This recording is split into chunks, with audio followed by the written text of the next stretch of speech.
Четврток, 22 јуни, кратки вести во 12 часот. Се е подготвено за второто издание на фестивалот на виното Охрид Вајн Фестивал, што ќе трае од денес до сабота, со што ќе биде означен стартот на туристичката сезона. Учество ќе земат над 20 македонски винари, како познати вински компании, така и мали семејни винари. Охриѓани и гостите ќе може да вкусат квалитетно македонско вино, да уживаат во закуските и во одличниот избор на музика, за што се задолжени домашни изведувачи. Градоначалникот на Охрид Кирил Пецаков изрази надеж дека од година во година овој фестивал ќе расте како по број на винари, така и по посетители, а негова желба е со Винофест и во иднина да се означува почетокот на сезоната.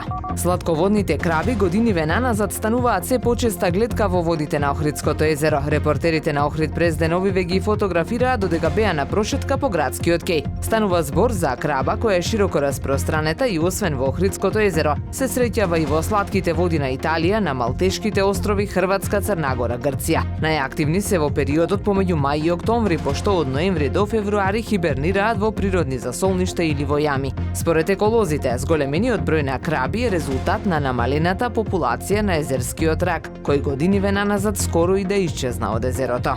И оваа година најмладите охриѓанчиња ќе имаат можност да навлезат во тајните на пливањето во рамки на летната пливачка школа на клубот Аква Спирит. Школата започнува со работа на 3 јули на градскиот пливачки базен Атина Бојаджи. Термините ќе бидат дополнително дефинирани во зависност од бројот на пријавени деца. Цената за цело лето до крај на август изнесува 3000 денари. Доколку во школата членуваат 2 или повеќе деца од исто семејство, следува попуст.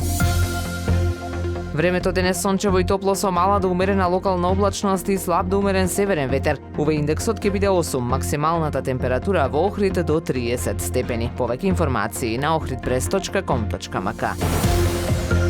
Уредник и водител на вестите Даниела Спасик.